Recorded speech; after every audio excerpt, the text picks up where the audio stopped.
Para el Papa Francisco es más importante el tiempo que el espacio. ¿En qué tiempo estamos realizando este congreso? Rápidamente, la situación mundial, voy a decir probablemente nada nuevo, pero dentro del contexto subrayar algunos elementos. Como dice el Papa, estamos en medio de una tercera guerra mundial a pedazos, o como otros lo afirman, una permacrisis. Esa palabrita la inventaron y es una de las 10 palabras del 2022. Una permacrisis habla de una inestabilidad que se vive durante un periodo prolongado de tiempo, graves y continuas crisis, o policrisis. Pero esta crisis, múltiples factores la diseñan: el cambio climático, la pandemia, temas políticos, económicos. La pregunta del Papa: ¿qué nos dice el Señor a través de este momento de crisis? Porque cada crisis es una posibilidad y ofrece oportunidad de crecimiento. En Costa Rica acuñamos una frase que dice: sin crisis ni cruces no creces. ¿Se la repito? Sin crisis ni cruces no creces. Ahora, nadie se inventa cruces, ¿verdad? Ni tampoco crisis, pero las que están hay que asumirlas como una posibilidad. La pandemia ahora se transformó en una endemia, ese COVID que llegó para quedarse y que ha tenido efectos y secuelas como la nueva normalidad, una salud mental ante esta nueva pandemia, trastornos de ansiedad, eclosión de angustia, ansiedad, desregulación emocional, etcétera, etcétera. Un dato no menos importante y grave para las familias: el aumento de intentos de suicidio en los niños. De esto no se habla por pudor, pero es un dato de la realidad. Hay una incapacidad para ventilar emociones.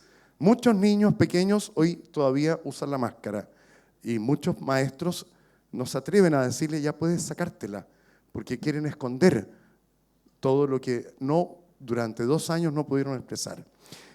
El apagón educativo, la catástrofe educativa de estos 2 años se nos vino encima.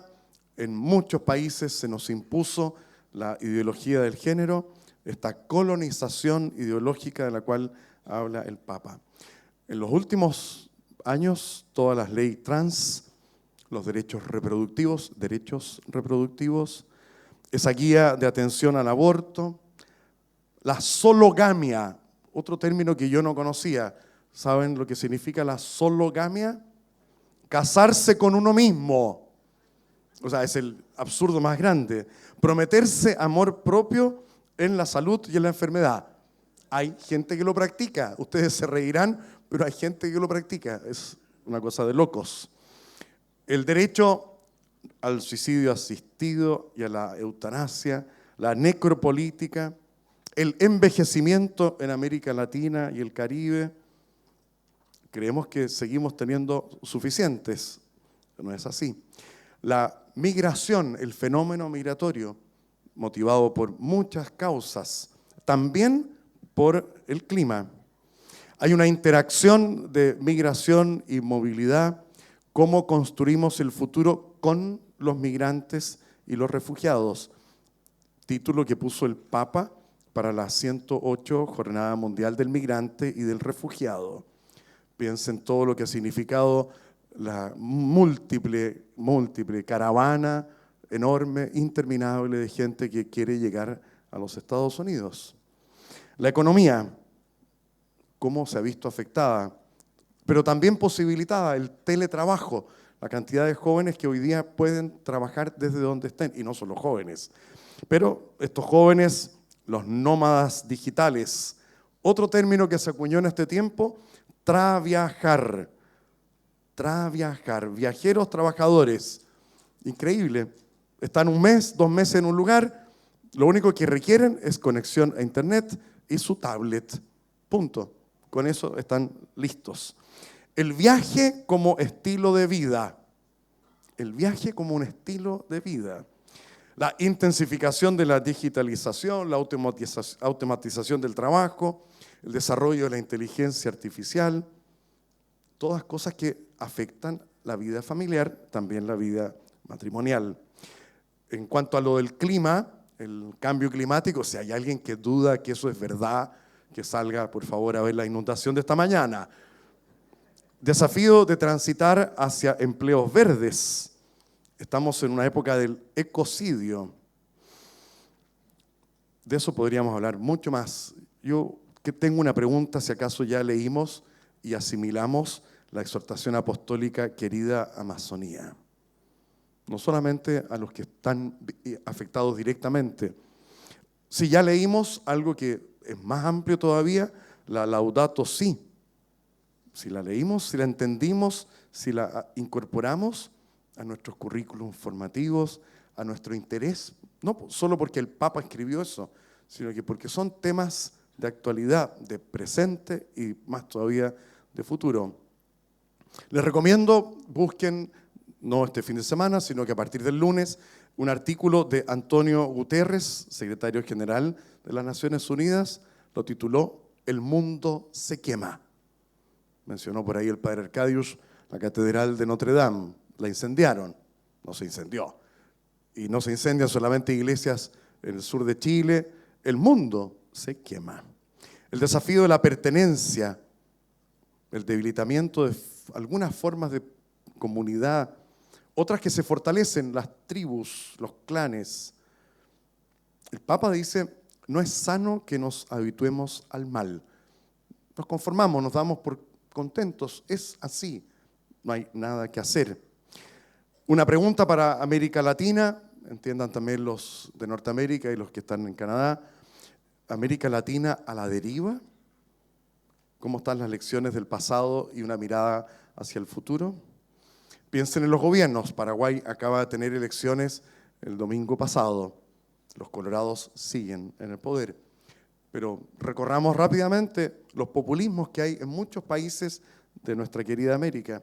Las dictaduras que todavía persisten. Los cubanos, son 300.000 cubanos los que salieron de la isla el año pasado. 300.000. Cuba se está despoblando y la dictadura sigue. Las crisis en las que ha mediado la Iglesia, los hermanos de Ecuador lo conocen mucho mejor. También el matrimonio de Panamá sabe cuánto se desgastó el arzobispo de Ciudad de Panamá tratando de hacer mediación. El tema de la natalidad, eso no solamente el efecto de la disminución, los porcentajes de niños que nacen no alcanzan ni siquiera a ser 2 en muchos países, 1 punto algo. No sé cómo nace un punto algo si no es entero. Los que están así siempre interesados por lo que pasa en el mundo. Ya India en un par de meses más va a superar a China en la cantidad de millones de habitantes. Pero hay una maternidad castigada. Las mujeres embarazadas que corren el riesgo de ser despedidas de sus puestos de trabajo, o esclavizadas, o marginadas laboralmente. O la maternidad sin matrimonio, los vientres de alquiler. Todos conocen a un personaje de televisión que se llama Don Francisco, ¿verdad? Don Francisco le hizo una entrevista a una mujer hace algunos meses atrás, en CNN en español, y le dijo, bueno, ¿usted alquiló su vientre? No, dijo ella. Yo, por caridad, le ayudo a alguien que no puede tener hijo. Don Francisco, como es pícaro, entonces le dijo, ¿y cuánto le pagaron por esa obra de caridad? Esa señora dijo, $40.000. Obra de caridad, bastante carita. Y le dijo, por supuesto, el eufemismo, así como el eufemismo para no hablar de aborto, porque suena muy duro, interrupción del embarazo. Al padre Arcadius, yo sé que le encanta el fútbol, y ayer fueron con algunos a este museo del fútbol. Interrupción del partido, a los 45 minutos se interrumpe, pero se continúa. El embarazo no se interrumpe, no continúa, se terminó. Bueno, el nuevo concepto para el vientre de alquiler, maternidad subrogada. Elegante, ¿verdad? Entonces así se esconde lo que es. O, peor todavía, y el Papa puso el dedo en la llaga y muchos matrimonios estaban enojadísimos con el Papa. Esa maternidad reemplazada por los mal llamados perrijos. Bueno, o son perros o son hijos. Ahora, que alguien trate a un perro como un hijo, Pero que alguien trate a un hijo como un perro, eso es medio raro. Hay muchas otras cosas, no me puedo detener en todo. La situación eclesial, el impacto de la pandemia en la vida religiosa. ¿Cuánto disminuyó? Y en eso los párrocos y los pobres obispos todavía no encuentran la solución para el retorno. La disminución de la asistencia presencial a las misas. La virtualidad trajo consigo la comodidad, más on demand. A la hora que quiero, en el lugar que quiero, como quiera estar. Terminó el año especial Amoris Laetitia, hubo ese congreso donde algunos de acá estuvieron presentes. Viene el sínodo sobre la sinodalidad, ya está en desarrollo. Varios hermanos nuestros de Schoenstatt participaron. El padre Sidney Fons fue vicegeneral nuestro, fue provincial de la provincia de Pentecostés. Él afirmó una vez algo que es una frase fuerte pero muy buena. El que no está, ¿cómo sigue? El que no está, no existe. Gracias a Dios nosotros estuvimos y por eso existimos. Porque si no estamos y si no aprovechamos el cómo meternos, entonces no existimos. Gracias a Dios tuvimos una hermana de María de Argentina que participó junto a una mujer de la familia, de Ahora Familias de Chile, en la zona del Cono Sur. Gracias a Dios un sacerdote del instituto, Padre Antonio Portolatín, uno de tu comunidad de República Dominicana, participó también en la parte del Caribe. Gracias a Dios el Padre Heinrich se metió junto con María Pels, de la Dirección Internacional de la Federación de Familias, en la fase europea. Hasta ahí llegamos. Todavía no ha sido elegido ninguno, no ha sido invitado formalmente ningún schoenstattiano al sínodo que se va a realizar ya en octubre en su primera fase. Pero tenemos que estar, de alguna manera, hacernos presentes, hacer llegar algún aporte, alguna sugerencia. De esto podríamos seguir hablando mucho, mucho más. Las cifras que no mienten. También ha disminuido no solo la natalidad y la cantidad de gente que se casa, no solo los que se casan por la iglesia, la cantidad de católicos en Latinoamérica. El éxodo no es solo un tema del querido alemán, que son miles los que se van de la iglesia por todo lo que sabemos que ha pasado y que sigue pasando y que nos afecta también a hermanos nuestros en la alianza. La cantidad de católicos que ha disminuido en Latinoamérica. Nos engañamos porque siempre decimos somos el continente de la esperanza y tenemos todavía una tasa de natalidad. No solo de natalidad ha bajado, de participación en la vida de la iglesia también. Y no solo en las misas. De nuevo, ¿ha entrado en declive la iglesia en América? Hay que preguntárselo. Los millones de católicos que éramos, ya no somos. ¿Dónde están? ¿A dónde se fueron? ¿Perdieron la fe? ¿Se cambiaron a otras iglesias? Muchos se cambiaron a iglesias evangélicas.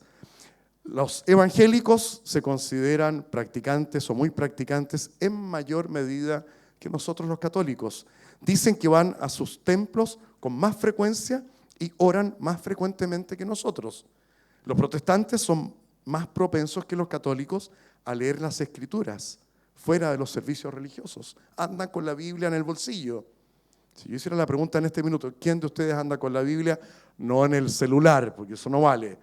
El evangélico anda con la Biblia de papel en la mano y la va leyendo en el bus, en el metro, en el tren, donde sea. Cuando estábamos ayer con el padre José María y la hermana y un matrimonio por ahí en el aeropuerto, vimos a dos musulmanes en el aeropuerto extender su alfombra y rezar sin vergüenza. ¿Quién de nosotros saca su rosario o abre su Biblia sin vergüenza? ¿Por qué tiene que darnos vergüenza demostrar lo que somos? Estos hermanos no la tienen, son orgullosos de ser lo que son. Ok, podríamos detenernos en más cifras. Todo este documento después se los puedo pasar para que lo tengan. Es mucho más extenso porque me dediqué bastante a estudiar el contexto en el cual estamos realizando este encuentro, este congreso. Sigue siendo algo extraordinario lo que ya en Puebla se había firmado bastantes décadas atrás. Los más jovencitos ni saben lo que era Puebla, pero ahí se dijo algo muy importante sobre la religiosidad popular. Eso hay que cuidarlo. También hay que purificarlo, pero eso es secundario. Lo primero es cuidarlo, las devociones. todo lo que significa el mundo de las peregrinaciones, las romerías.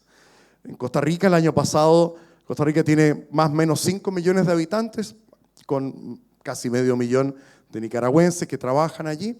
Pero el año pasado, la romería anual al Santuario de la Virgen, la patrona de Costa Rica, fueron 2,5 millones de gente a pie. Fuimos.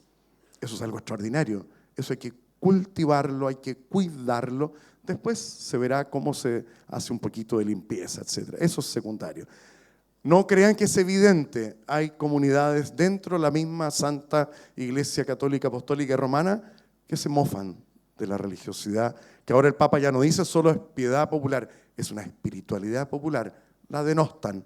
Dicen que eso mezclan con algunas cosas mágicas. Nosotros tenemos que valorarla.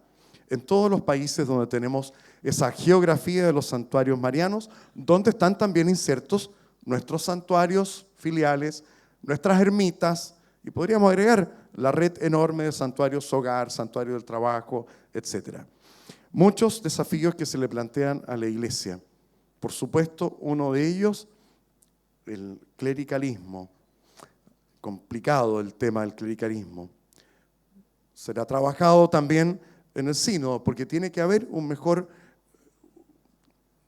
mejor forma de convivencia y de complementación entre laicos y consagrados, entre consagrados y sacerdotes. También se da Nicaragua, donde están mis hermanos nicaragüenses, se da una cristianofobia, no solamente en Nigeria. Ortega no es el mejor amigo de la Iglesia, ni de los obispos, ni del Papa. Y en Nicaragua tenemos 10 grupos de matrimonio, así, y todos persisten. Un sacerdote hoy día no puede entrar a Nicaragua. A muchos los expulsan, a las hermanas de Teresa de Calcuta, las votaron, al nuncio, etc. Hay una cristianofobia, a veces encubierta y otras veces así descaradamente expresada. Queridas hermanas y hermanos, hay muchos otros fenómenos. La iglesia más femenina, que el Papa haya nombrado a mujeres que ahora van a tener no solo voz, sino que también voto en el sínodo, que en algunas diócesis tengamos muchas mujeres en cargos dirigenciales. Pienso solamente en la Francisca, que es la canciller, escuchen bien, del Arzobispado de Santiago. Una mujer de nuestras filas. Está en la LAF, si no me equivoco, en este minuto, ¿no es cierto? Extraordinario. Eso no es evidente. En Monterrey el arzobispo se animó a nombrar a una mujer, pero por un año. Como para decir, veamos. Fue bueno que a Francisca le dijeran por un periodo más decente. Un año es una risa. Quiero agregar un par de cositas que no sé si al padre Arcadius le va a llegar el poder hacer lo que creo que tenemos que hacer. Al Opus Dei el Papa le cortó las alas bastante duro, porque le dijo, ahora en adelante el prelado no es más obispo, primero. Y segundo, tiene que revisar algunas cosas de los estatutos, nosotros también. Pero tercero les dijo, ustedes tienen que dar un informe no quinquenal, sino que anual. Hasta donde yo sé, nosotros como movimiento no le damos informe al Vaticano, ni quinquenal, ni ahora tampoco anual. Creo que es una cosa que tenemos que aprender de estas correcciones que le han hecho a algunos otros. El proceso de beatificación que comenzó ahora, hace pocas semanas atrás, de nuestro hermano en la Alianza, padre Hernán Alessandri. Lo menciono porque no es evidente. Es el primer padre de Schoenstatt del cual se inicia un proceso de beatificación. ¿Qué tuvo que ver él con el mundo de las familias? Participó en el sínodo, fue, diríamos hoy día, consultor de Juan Pablo II en materias de pastoral familiar. Escribió muchísimo. Él inventó las misiones familiares católicas. Él fundó no solamente María Ayuda. Tenemos que aprender de sus escritos y de sus intuiciones y de sus realizaciones. Hacia adelante, y con esto ya vamos terminando, estamos a puertas de la próxima JMJ en Portugal. Estamos también a 150 años del nacimiento de Teresita de Lisieux y desciende su canonización. ¿Por qué lo menciono? Sus papás son santos. ¿Cuándo es el día de celebración litúrgica de Monsieur y Madame Martin? Claro, muchos dicen, Ni idea. Es el día que se casaron. Eso es algo revolucionario que el Papa Francisco instaló. El día de celebración litúrgica de estos santos es el día de su boda. No es el día después de su muerte, porque no murieron juntos, sino que es el día que se casaron. Ahí empezaron a vivir. Bueno, a morir algunas cosas, por supuesto, hay que renunciar. El amor matrimonial, ustedes lo saben mejor que nosotros también, es sacrificial. Hay que morir a egoísmo, morir a mañas, etc. Se nos viene encima, en 2 años más, el jubileo del Año Santo, peregrinos de esperanza, mexicanos y todos los latinos involucrados, el jubileo guadalupano del año 2031, 500 años de las apariciones de la Virgen. Se va a dar inicio a la novena intercontinental guadalupana. El jubileo de la redención, el 2033, 2000 años de la redención, obrada por nuestro Señor Jesucristo con su pasión, muerte y resurrección. Les sugiero leer las catequesis del Papa Francisco los miércoles en el último tiempo, sobre el celo apostólico. Somos un movimiento apostólico. Nos viene como anillo al dedo. En nuestra situación interna, tuvimos en junio del año pasado el Congreso Pentecostés, ya empezarán a armar poco a poco los pasos para el próximo, pero en este Congreso hubo una opción por la juventud muy importante. En la próxima semana tenemos una reunión, un equipo grande de asesores, asesoras, para ver en qué quedó ese apoyo a la juventud que se le quiere dar, no solo para un próximo Congreso Pentecostés, sino que para un eventual encuentro virtual, como sea, si sí, si no, es una pregunta. En muchas comunidades se dieron cambios en sus direcciones generales y nosotros, en la base, queremos y creo debemos entusiasmarnos de nuevo por todo lo grande que la Iglesia y Schoenstatt en la Iglesia nos ha ofrecido y que no hay que arruinar, a pesar de que se nos trate de ignorar o de eliminar.